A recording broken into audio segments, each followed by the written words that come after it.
Hello everyone, it is a variation car, police, ambulance and fire truck. Please subscribe to the channel and like. Let's go.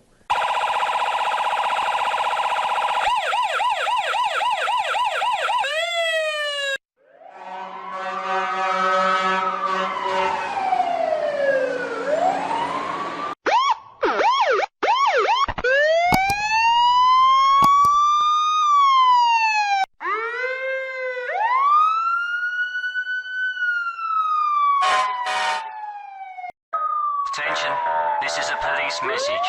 Please stand away from your mobile. We repeat,